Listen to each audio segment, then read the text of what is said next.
first three talks are connected with an interesting problem, the restricted three-body problem, and that's a classical problem which goes back to Euler, which describes the movement of a satellite, let's say, with respect to two massive bodies in a particular description.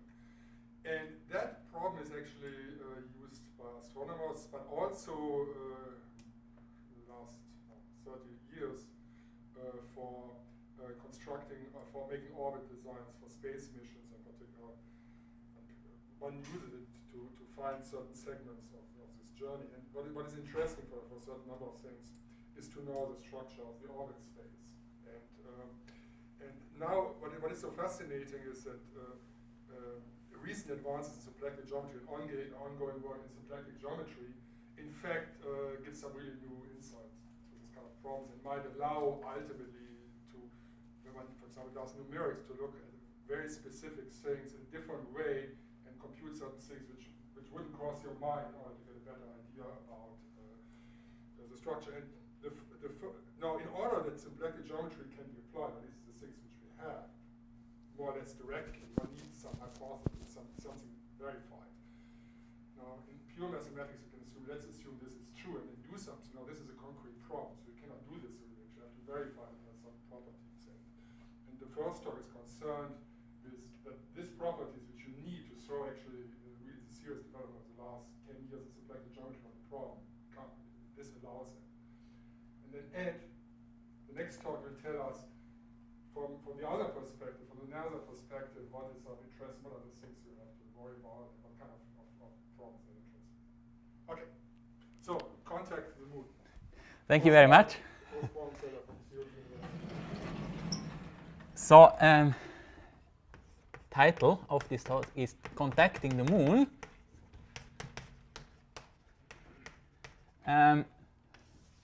Which is a bit ambiguous title. So, contacting here, mathematically it means to find the contact structure for energy hypersurfaces of the restricted three-body problem, which then in turn could be useful to actually fly to the moon and contact it in a other sense.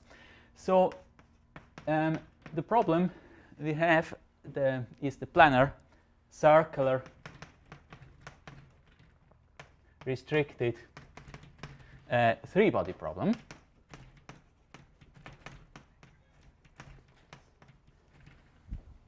And in this problem, we have two massive players.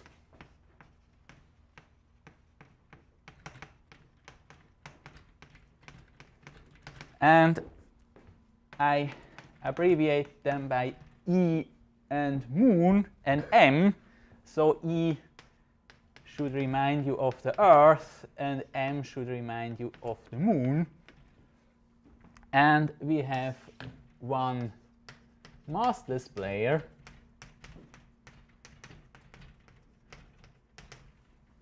I abbreviate him by S, and you should think of this as the satellite. And so we have M, E, M, M are the mass of E and M, and we normalize such that their sum is just 1. So I abbreviate by mu just the mass of the moon, which is then some number between 0 and 1. And the reason why this problem is called circular, we assume that the Earth and Moon are rotating around each other in circles. So around their rotate in circles around their common center of mass. So assume E and M move in circles. So we have e to the time t. This will lie at mu cosine t minus mu sine t. and m of t, this will be 1 minus mu cosine t, 1 minus mu sine t. And so that's the explanation of this circular, and planar means just that the satellite is moving in the eclipse. This means the plane spanned by the Earth and Moon. And as S moves in plane spanned by E and M. So the satellite is massless. He does not actually influence Earth and Moon, but on the other hand, Earth and Moon, they attract the satellite by the Newton's law of gravitation. So we have the Hamiltonian for the satellite in an inertial system. This is just the usual energy, HdPq. So that's kinetic energy, 1/2 p square, and potential energy. So potential, Newtonian potential is 1 divided by the distance. So that's mu, the mass of the Moon, divided by the distance of the satellite to the Moon, minus 1 minus mu and q minus the Earth. So we have kinetic energy and potential energy.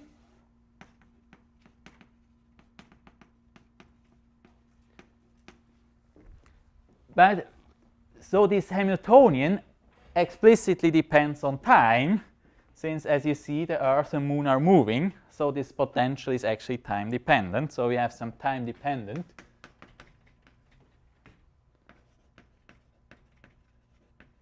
Hamiltonian.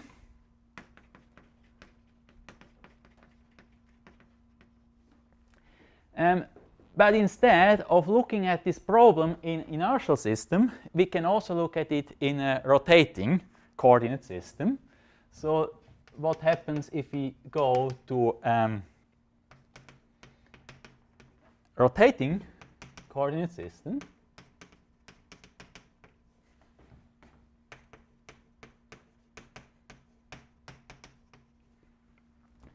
So in a rotating coordinate system, the Earth and Moon, they are at the fixed position. So now the Earth is just fixed at minus mu 0, and the Moon is fixed at 1 minus mu 0. And so we do some time-dependent transformation of the inertial system to the rotating system. So if we do that, we get for the Hamiltonian, in the rotating system, we have, as before, we have the kinetic part, and we have the potential part. We have the, but since we do this time-dependent transformation, we also get an additional term taking account of this transformation, which is angular momentum, pi 2 q1 minus p1 q2. So that's angular momentum.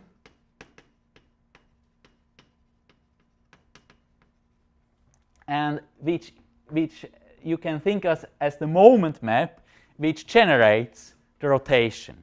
So that's the infinitesimal generator of rotation. But we get this theorem, but what you observe, and this observation goes back to Jacobi, that now in this rotating coordinate system, the Hamiltonian does not depend on time anymore. So we have an integral of motion. So that's the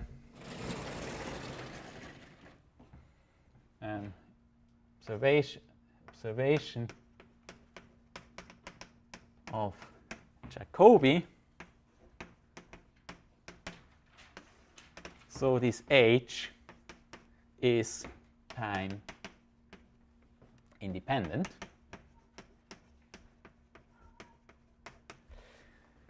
And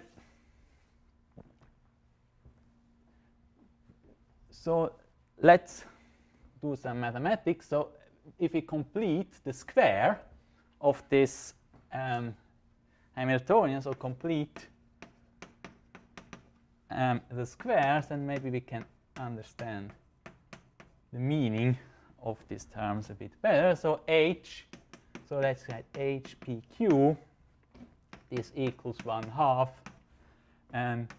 P1 minus Q2 square plus P2 plus Q1 square minus mu divided by Q minus M minus 1 minus mu divided by Q minus E minus, since we complete the square, 1/2 Q square. And so here we have now this part just depends on position, is independent of the momentum. And so we call this UQ, the effective potential,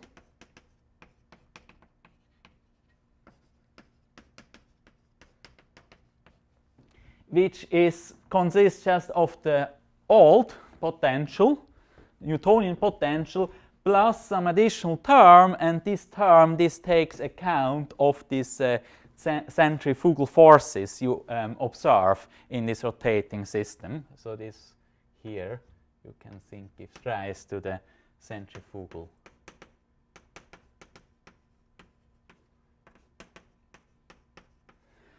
well. So you see this Hamiltonian is not anymore of the simple structure just kinetic plus potential energy. So we have here in these first terms also some Q terms involved, and this is this kind of Hamiltonians, these are studied quite well in another field of mathematics. This is a theory of magnetic fields. So the Hamiltonian we have in this rotating coordinate system is a magnetic Hamiltonian, since these terms here, they give rise to the Coriolis force, and this Coriolis force is formally same as a Lorentz force of a magnetic field. So we have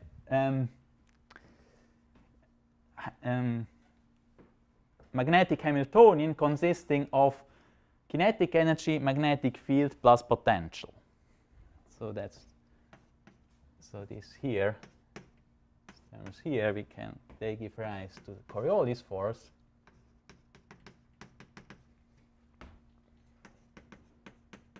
And this is formally analogous to Lorentz force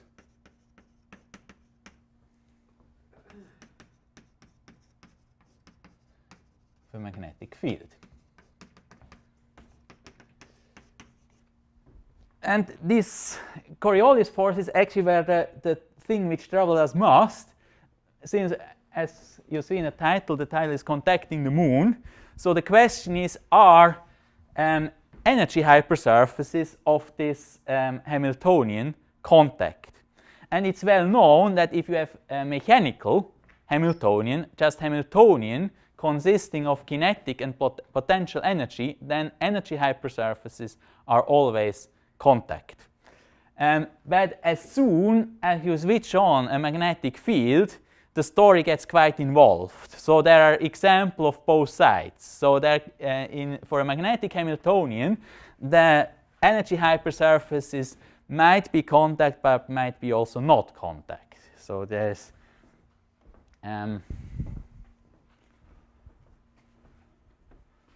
that's kind of difficulty of this question. So the energy hypersurfaces for magnetic Hamiltonians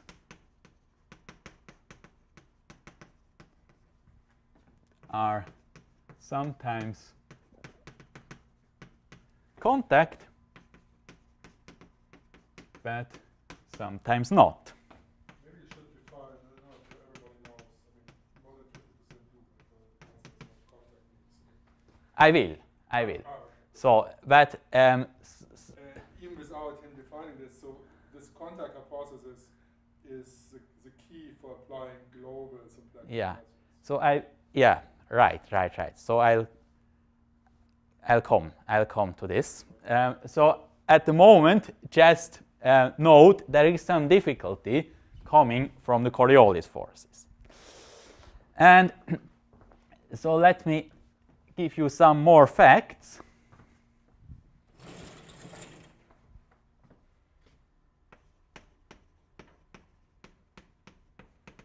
About this problem.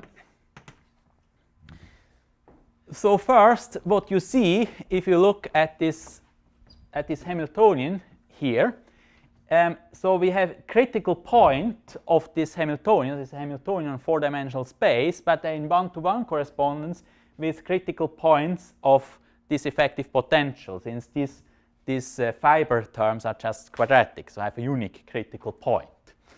So we have and the fact is that there are actually 5 critical points of this effective potential, which then are 5 critical points of H. So we have 5 critical points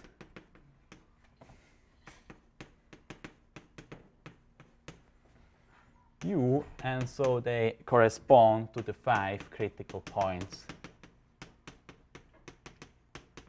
of H, and these are called the Lagrange points.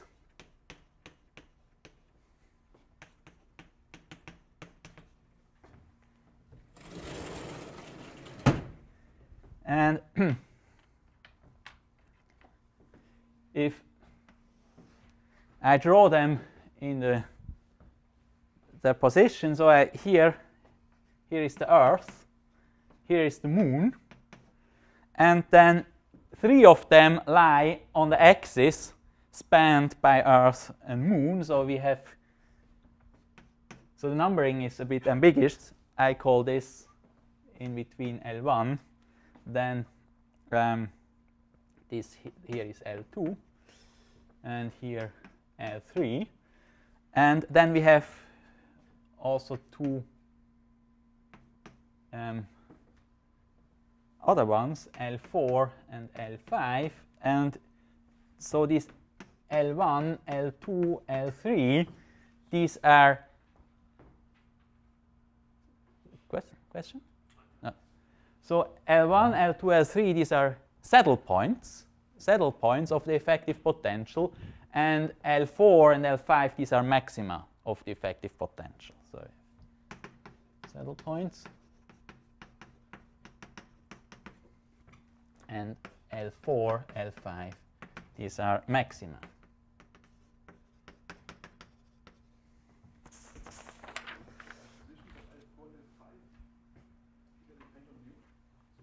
On mu? Yeah, yeah.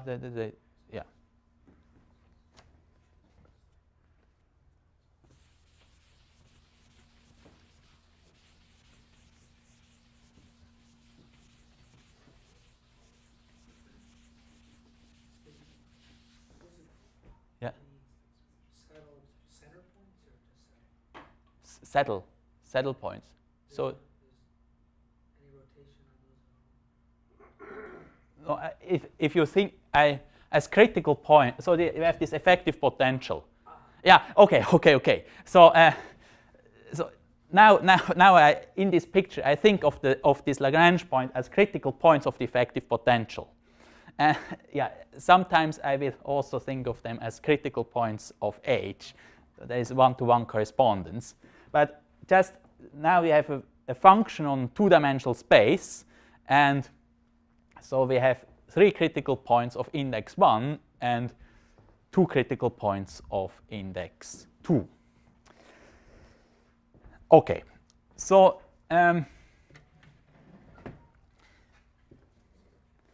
so let's fix some real number c, and I denote by SC the inverse image of this Hamiltonian H for C. That's an energy hypersurface, and as I told you before, the important observation of Jacobi is that this is time independent, so this H is an integral. So along the flow, flow lines will, if you start on this energy hypersurface, you will stay forever on this energy hypersurface. So that's a 3-dimensional energy hypersurface.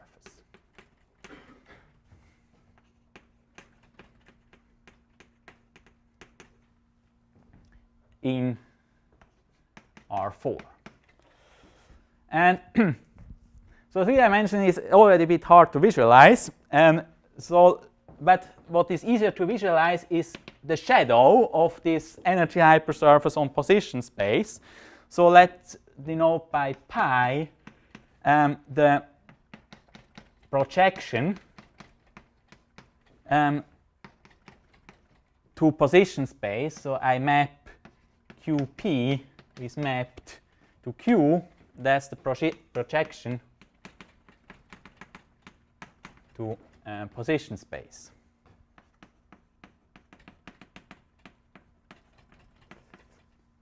And then the Hills region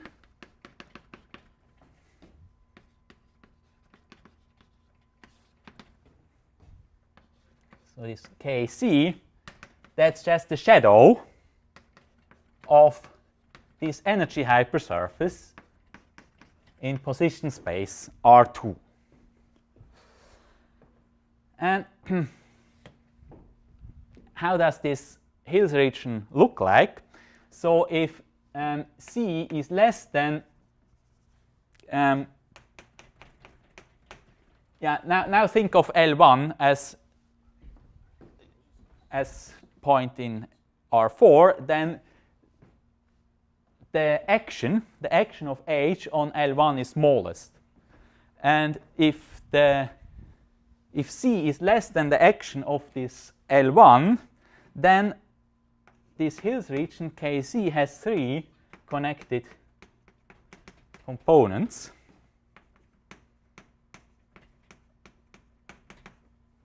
So that looks something like that. So we have here the Earth, then we have here some component around the Earth. We have here some component around the Moon, and we have another component far away. So I maybe can call this KC unbounded, some unbounded component.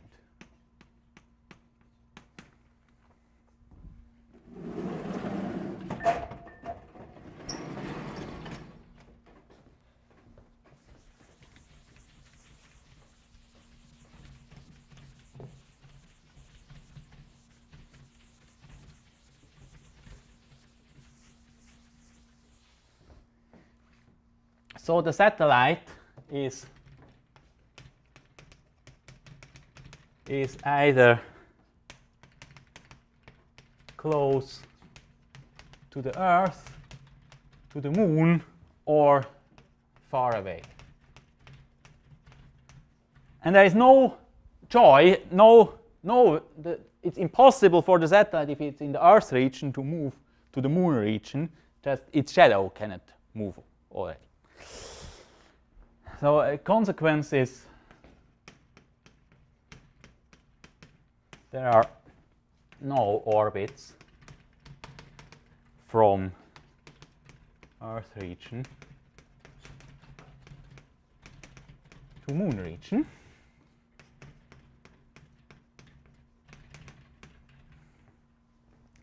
But if we increase the energy, so if C goes above the energy of the action of L1, then this Hills region has only two connected components.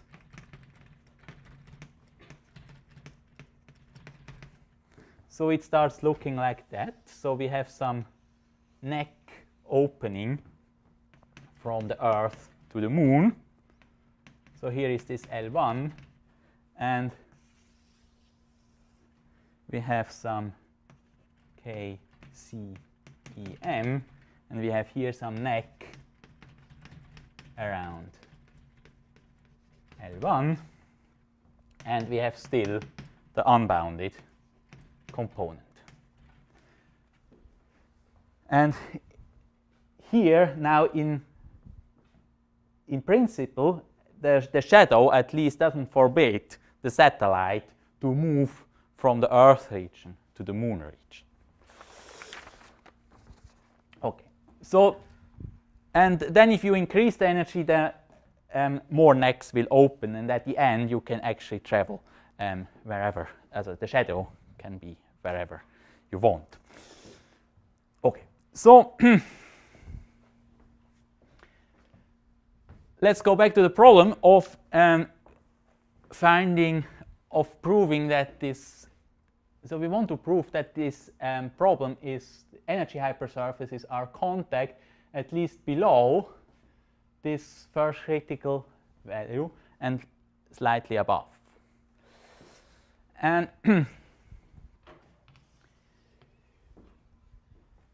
so to find the contact form below here, we were actually motivated by some interesting paper of Moser.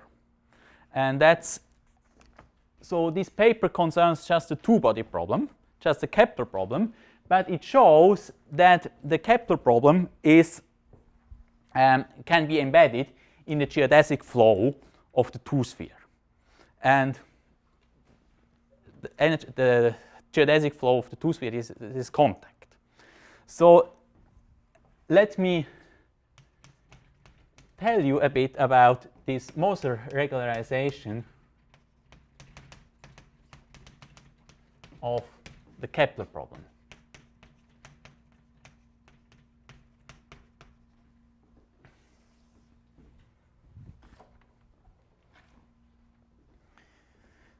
So, of course, the unbounded component is non-compact, but the energy hypersurface above the bounded components, even those are non-compact, and this non-compactness is due to collisions between the satellite and one of the primaries. So we have even bounded components of sigma c are non-compact, and the reason these are collisions. But it's well known since that two-body collisions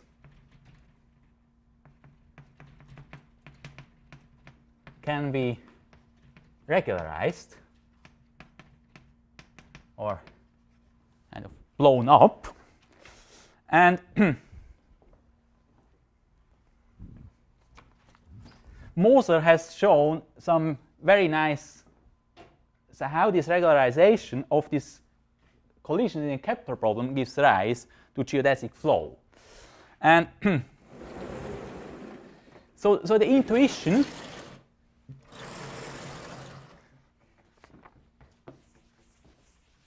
intuition between this regularization is kind of you build in some trampoline on your primaries, and then if you collide, you just bounce back. That's the intuition for this regularization. So mathematically, this is done in the following way. So the Hamiltonian. I think if you have orbits nearby which have high eccentricity and they would collapse in the limit. You can complete that big. So you look at highly eccentric orbits which go very close to the primary, and then that is a smooth family, and then it turns out if you want to extend it to where the things collapse, which is if you assume it's a hardball collision, then it actually fits smoothly in actually symplectic. Yeah, that's another way to phrase it. So let's see how it's done mathematically. So the Hamiltonian for the Kepler problem.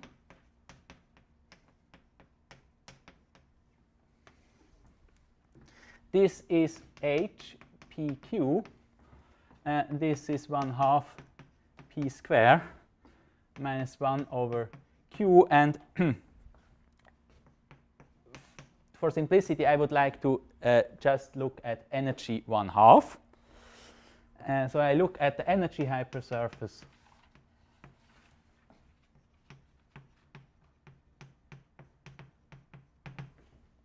sigma equals h inverse of 0. And now let's just multiply this Hamiltonian by the function q. If you multiply a Hamiltonian, then the flow on this energy hypersurface will just get reparametrized. So let's define k pq. This is defined as q times h pq, and if you do that, so you see what comes out is 1/2 p square plus 1. But only on the 0 images. Yeah. On 0, this flow is just reparametrized. So you see, you get this Hamiltonian, but now you observe that this is actually something you know from before, since what you see here is just the norm of a tangent vector of the two-sphere in coordinates coming from stereographic projection. So that's here the cometric of the round metric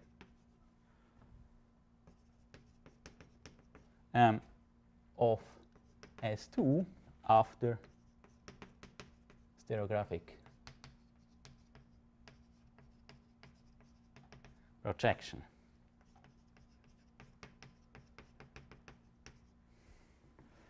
And since it is very simple multiplication, you see how you can embed the Kepler flow into the geodesic flow of the two-sphere for the round metric. Is it okay to multiply the Hamiltonian by q? Yeah, see, you see at the energy hypersurface. So if you just multiply your Hamiltonian by a non-zero function, then dk restricted to sigma, this will be just this is just q dh restricted to sigma, since the other term is dq times h, but h is 0, and so that just gives you a reparametrization of the flow. I'm just going to say, just a rescaling of time. Yes, you rescale the time, but yeah.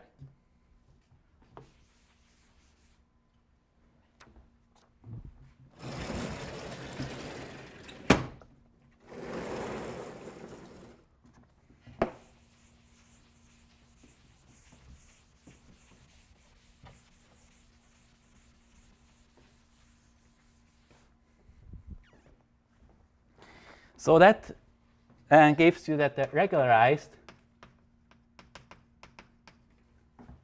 Kepler flow,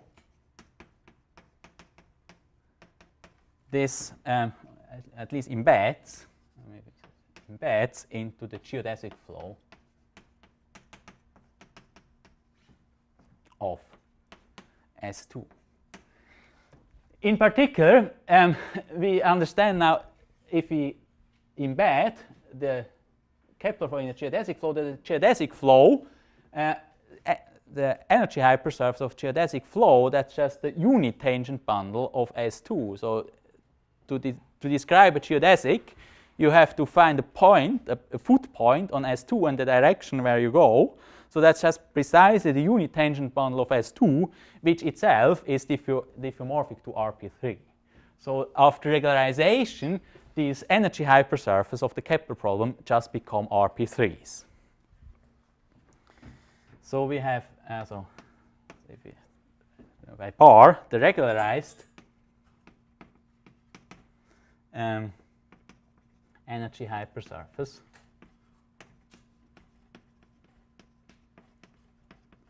this is unit tangent bundle of S2, which itself is nothing else than RP3. Okay, so there is some funny point to note, and that's in this kind of story there happened something, and what happened is that the roles of P and Q somehow got exchanged. So in the original Kepler problem, Q was the position coordinate and P was the momentum. But now in this Kepler flow, the position is P and the fiber is Q. So they interchange their roles.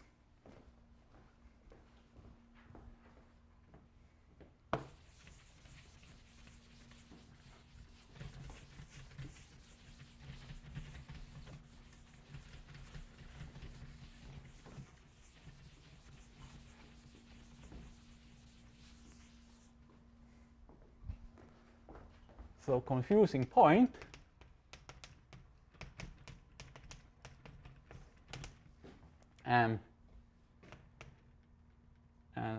So Q becomes momentum for geodesic flow, and P becomes position for geodesic flow. Okay, so now why is the geodesic flow contact? So that's well known to people from the symplectic side. So we have a Liouville vector field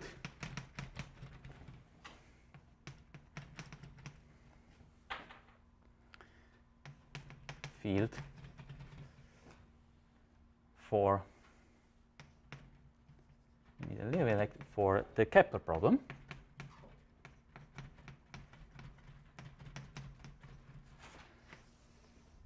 And that's just some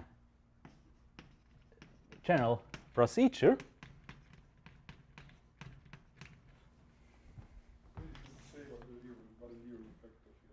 I will say. So, yeah. So if we have if you have a Riemannian manifold, which is in our case just around S2. So if we have a Riemannian manifold,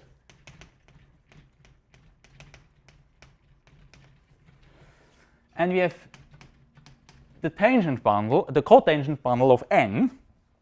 So now we have to be careful, since I now at this point I use the original interpretation of Q and P. Q is now the base and P is the fiber.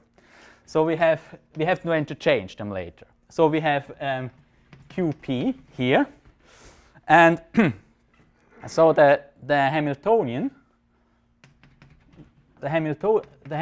for the geodesic flow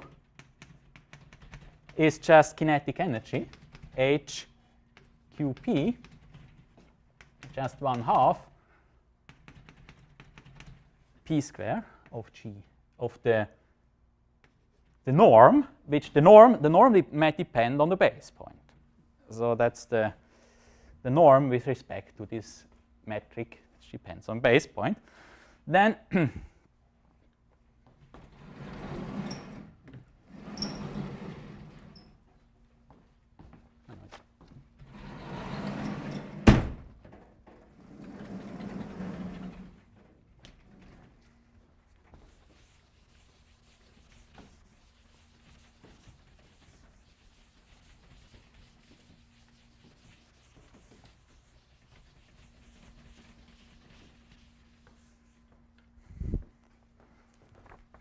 so now the energy hypersurface, sigma h minus 1 of 1, that's the unit cotangent bundle. So this unit cotangent bundle lives in the cotangent bundle, and the cotangent bundle is a symplectic manifold. So that's a symplectic manifold with symplectic form omega equals dp batch dq. And now if you look at the following vector field,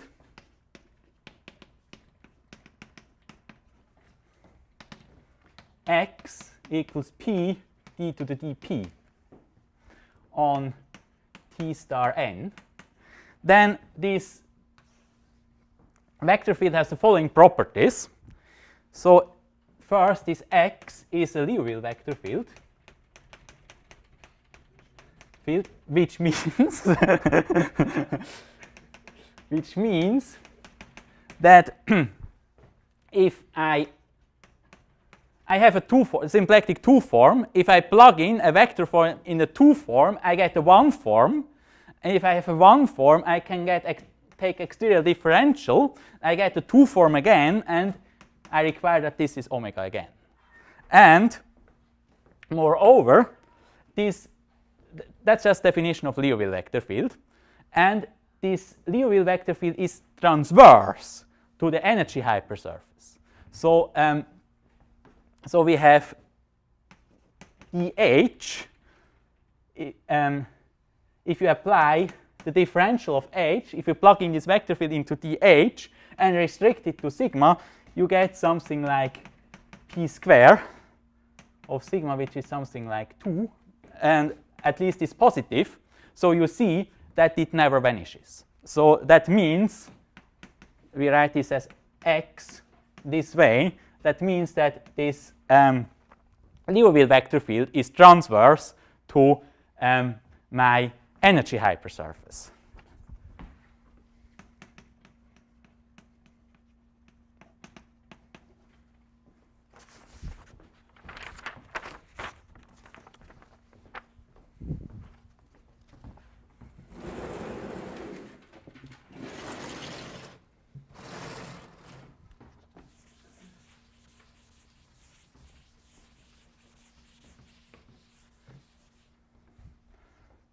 Something like that. So here is n, then here is sigma, and then we have here is x.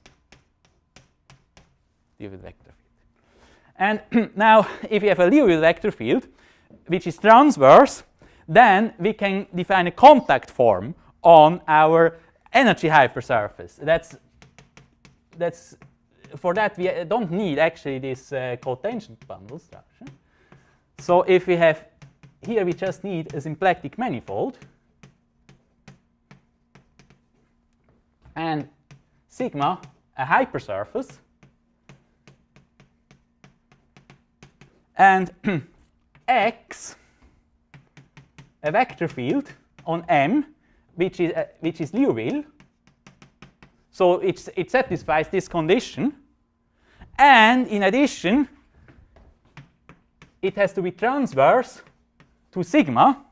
Then I can define the following thing.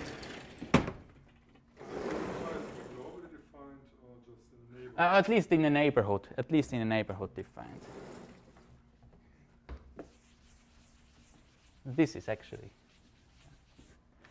Then I can put lambda. I put just. I get the one. I plug in my Liouville vector field in omega. I get the one form restricted to sigma, and that's a contact form on sigma.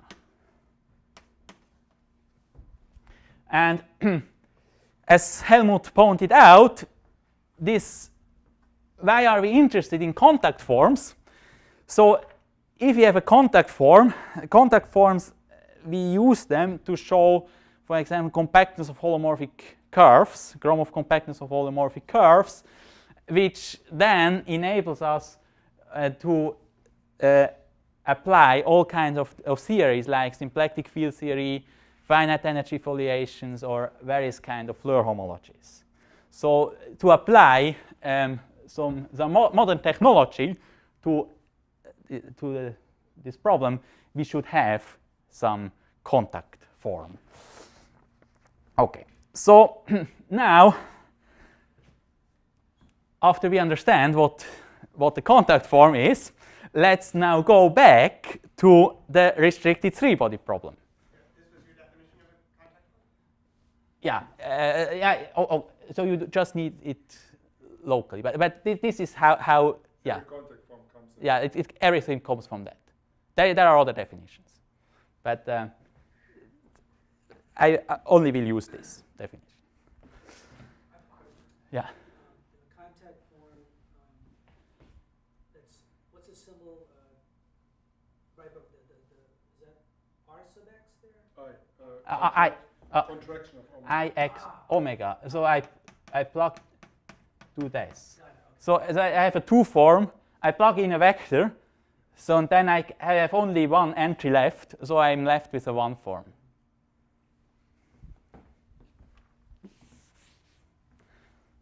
So back to a three-body problem. So, can I just ask about the regularization? So I don't quite have the picture. So, when there's a collision of two bodies, then, Yeah. I should think how you extending it. How you As in the Kepler problem, if you collide, then you just bounce back. Can they not spiral in, and then it's not clear what a unique back means? Or Yeah. So in the Kepler problem, the collision orbits are just they just come like that. So if you think of that you're just avoiding it to come up with some kind of very strong thin ellipse, then you suppose it would be closer, then it gets more condensed. And then of course would be some kind of a smooth family, except the solution which wouldn't be allowed in the smooth theory is this when you hit this mass. But it turns out if you say, well, I treat it like it would be in hardball collision, so it just goes back, then actually the description of the whole system, including this, is actually a smooth description. Actually, symplectically nice description. That's the role of the. So rather than actually dealing with the singularity, you just replace it by something, and then in the description there would occur smooth orbits, but some of the orbits you get in the regularization would actually correspond to collision. In more like concrete coordinates, you have a flow on a sphere, and the north pole of the sphere actually corresponds to collision. So geodesics which go through the north pole of the sphere are perfectly well defined at the north pole, but in the original coordinates, the velocity was infinity. So if you're looking, let's say, in the end for periodic behavior, do you not want to make sure you haven't passed through the north pole? I mean, passed through a collision? Or, I mean, For reality, certain applications of this, it would be good if you don't pass through. So I mean, you compactify, then allowing you to look for solutions, and then at the end you rule out that you went. Yeah, well, I that mean, far. engineers Is that build engines, so rather than having actually Yeah. collision, they switch on an engine and pass it and go on some elliptical Yeah. orbits and slingshot. Yeah, that's correct. So. Way of saying no, we don't check to make sure. Yeah, right. So periodic orbits in the regularized problem can also be collision orbits a priori. So I have to rule out this possibility. So okay, so let's go back to the three-body problem. And so for C, first less than the action of this first Lagrange point. So we have the following Hills region.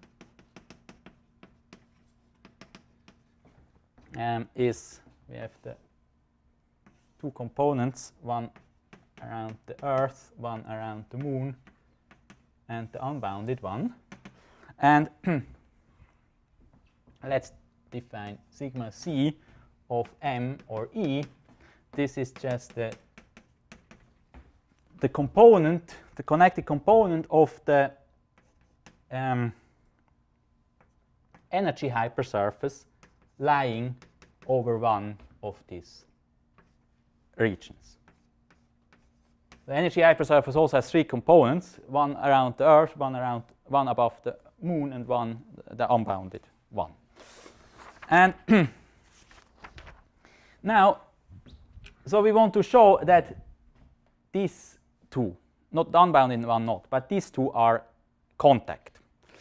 And now, if you see how one gets such a contact form, so you first have to choose a Liouville vector field, and Liouville vector fields, there are many, so there are different choices. So it's not so clear which one you want to choose, but then the actual problem, the actual work, lies in this condition that you're transverse. And so you have to choose one, and that was somehow the hardest part to find. The first difficulty to find to choose a good Liouville vector field, since from the original structure of the problem, you first would think something like PDP, and then if this does not work, then you try to perturb this. But the Liouville vector field, which is actually good for this problem, is kind of opposite. So the good Liouville vector field is the QDQ, and to understand why this is good, this comes from this Moser regularization. Then this Moser regularization precisely interchanges the coordinates of P and Q, and that's what we studied. So for both of these bounded components,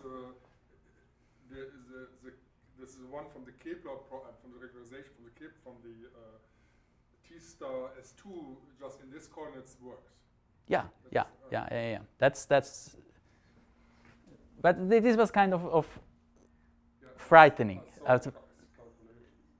Yeah, but so it's.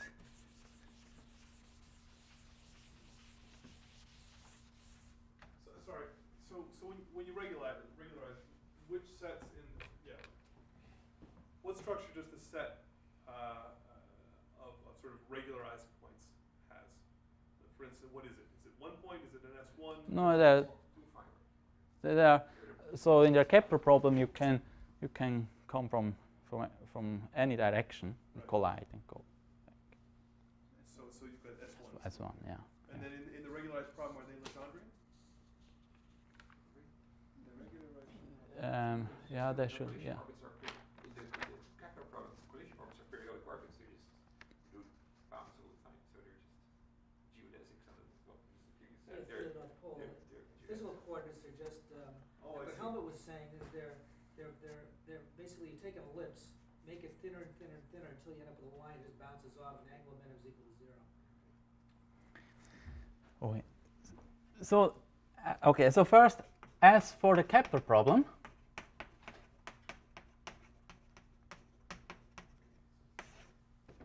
We can regularize the components, the M and E component can be regularized as Moser did. But then, of course, if you regularize here with for the restricted three-body problem, you don't get, again, just this geodesic flow. You get some new system. But at least what you have is that in this regularization, these energy hypersurfaces are still diffeomorphic to RP3. And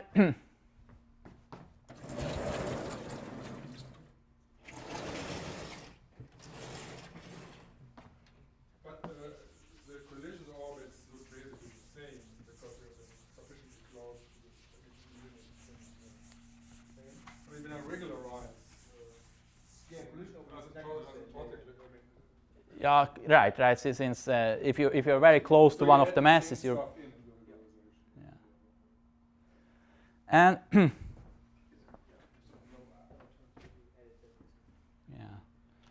And so the first theorem is that that's with Peter and Gabriel Paternain and Otto, that for C less than HL1, the Liouville vector field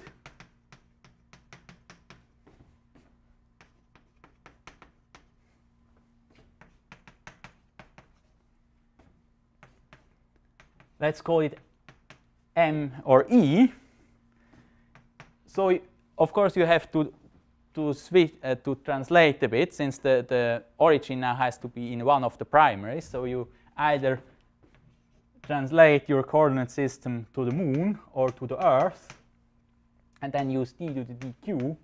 That this here is this is a Liouville vector field, but the theorem is that it's transverse. That it's transverse to this energy hypersurface. Is transverse to CME, and so what you have to prove is the following inequality, namely E of H.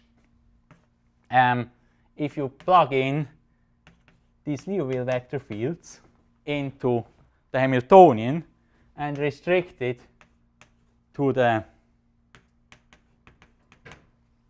this energy hypersurface, that this is bigger 0. So that's the first result, and as consequence of this, you get immediately that below critical value your contact. And now you have a Liouville vector, transverse Liouville vector field. So what happens if you go above L1?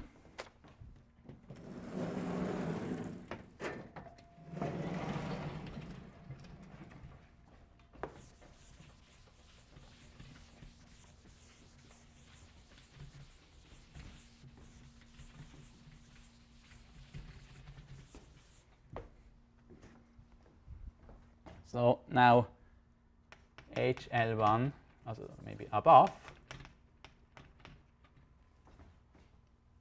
HL1, see above this. So as I told you, L1 is a saddle point of the effective potential, and if you it's also, you can also think of it as a critical point of the Hamiltonian H. But this Hamiltonian H in the fibers is just quadratic. So if you have a saddle point, there's one negative eigenvalue, one positive eigenvalues, but then for the fibers you just get in again two positive eigenvalues for the Hessian. So this L1, even as a critical point of H, has Morse index 1. So if you cross this value, this topologically means you this is a one handle, and if you cross one handle, then you get connected sum. So that's so this L1 is a saddle point of the effective potential U, and hence corresponds to a critical point of H of Morse index 1. And so Morse theoretically, Morse theory,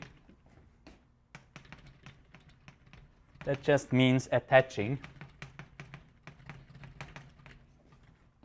a one handle. And topologically, if you cross this critical value, so if you if you cross this critical, go above a bit above, then the Hills region contains then Moon and Earth. So that's topologically just the connected sum of what you had before. And so these were the energy hypersurface around the Moon and the Earth. Epsilon bigger 0. And so after regularization,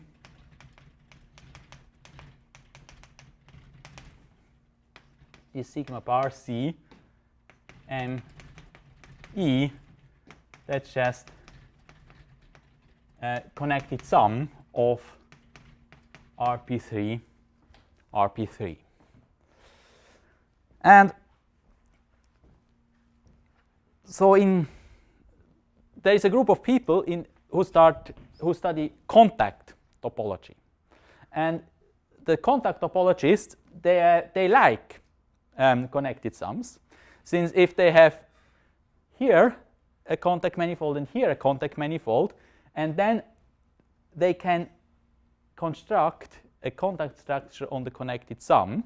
And so in this connected sum, in this neck region, they have the so-called Weinstein model, and then there is a way how if you have these two contact forms and then two connected sums, you can get the contact form on this here. And so on the neck region, we have some new Liouville vector field.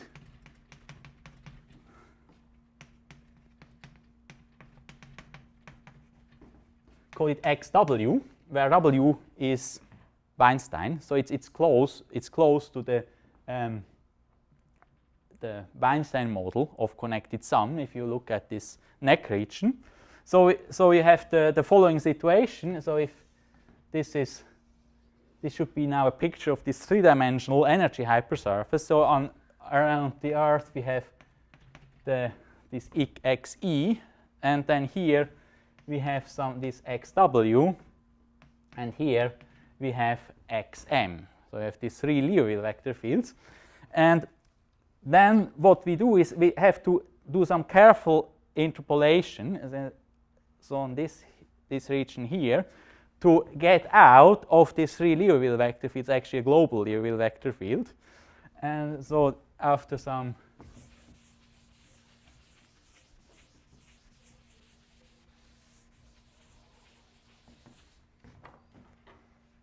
careful interpolation,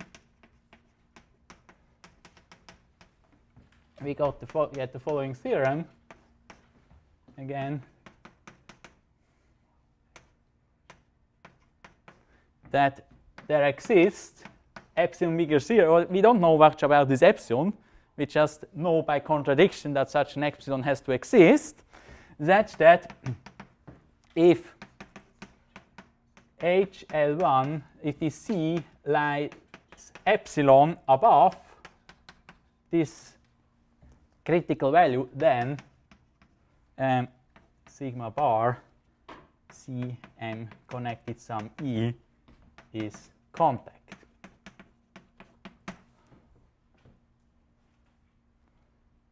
And that's it. Thank you very much.